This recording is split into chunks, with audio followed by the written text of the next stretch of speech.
At so ayan, hi guys! Welcome back sa channel natin at eto ay pag-usapan nga natin itong match up ng mga to. So tignan natin kung sino-sino sa kanila yung possible na magkatapat-tapat at eto ay part 1 muna tayo ngayon. Pero bago tayo magsimula ay kung bago ka pa lang din sa channel natin ay huwag mo kalimutan mag-subscribe at pakipindot na rin yung notification bell para ma-update ka every time na meron tayong bagong upload. So yun lang naman po at ulit ay huwag na nga natin patagalin pa.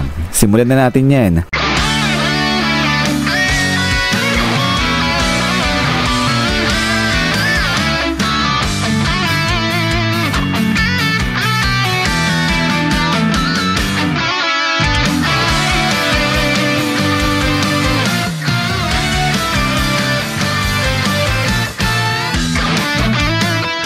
So sa pinaka-final page ni chapter 1121 ay ipinakita nga sa atin ni Oda itong mga characters na to na parang sinasabi na sila na ata yung mga characters na magtatapat-tapat sa pinaka-final war na magaganap. At dito ay makikita natin na hinati na ni Oda sa tatlo itong mga to. So kung mapapansin nyo, may tatlong factions na binuo si Oda dito. So una na nga dyan ay eto na ng mga pirata. At ang pangalawa ay etong world government. At ang huli ay etong revolutionary army na nga natin. So sino-sino sa mga to yung possible na pwede magkatapat-tapat? So puntahan na nga natin etong panel na to. So kung dito mapapansin nyo nga ay sa kalagitnaan ng grupo ng world government, may kita natin dyan etong si Monkey D. Dragon. So kaya nga possible nito na nilagay ni Oda yan si Monkey D. Dragon dyan sa world government kasi siya yung makikipaglaban na sa mga to.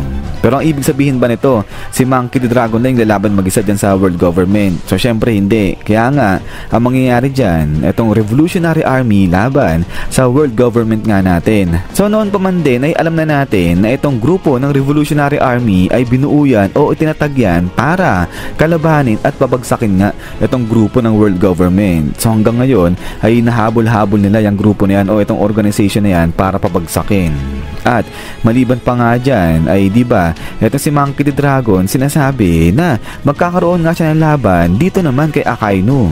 So yung sa pagdating dito sa laban ni Monkey D. Dragon sa hanga ni Akainu ay dati pa na hinihint yan o tinitis sa atin na hindi nga may iwasan yung pagtutuos ng dalawa na to.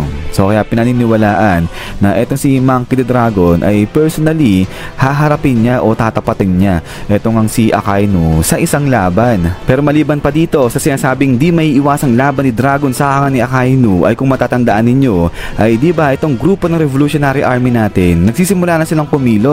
At ang sabi nga ni Ivan dito na all around the world, etong grupo nila, itong revolutionary army, sinusugod na yung cargo ships ng world government na siya namang nagbibigay ng mga food supplies doon na sa Meridiua kung nasaan nag-i-stay ngayon yung mga celestial dragon. So ibig sabihin bumabanat na nga pakunti-kunti etong revolutionary army natin. At maliban pa dyan ay kung matatandaan nyo pa ay diba itong si Monkey D. Dragon may alam din siya patungkol naman dito sa grupo ng Holy Knight. So itong Holy Knights naman na to, isang grupo rin yan sa may world government na sinasabing parang mga secret weapon yan kasi nga may lakas itong grupo na nga na to. At ang sabi pa nga ni Monkey D. Dragon dito na kapag sinimulan na nilang pakilusin etong Holy Knights ay dito na magsisimula yung laban nila.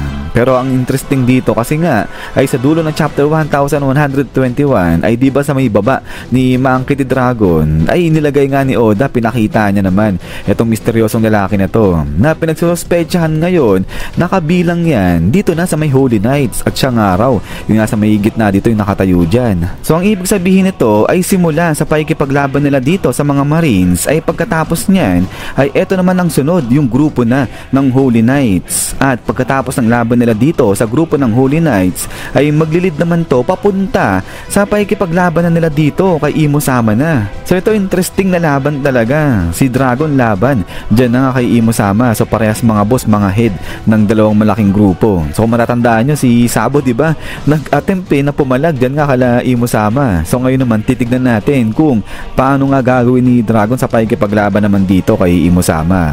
Pero yan guys ay ulit na etong ang laban dyan ng world government saka nga ng Revolutionary Army ay ano pa lang naman yan, speculation pa lang naman yan. So dahil nga dito yan sa panel na ibinigay sa atin ni Oda, nasa gitna nga ng grupo ng world government ay eto si Dragon mag-isa. At alam nga natin na etong world government yan yung kalaban nga ng Revolutionary Army. So kaya mataas-taas yung chance niyan na magkakatapat-tapat nga dyan o tatapatin ni Dragon etong sila Akainu, etong mga Holy Knight saka nga etong si Imo Sama na.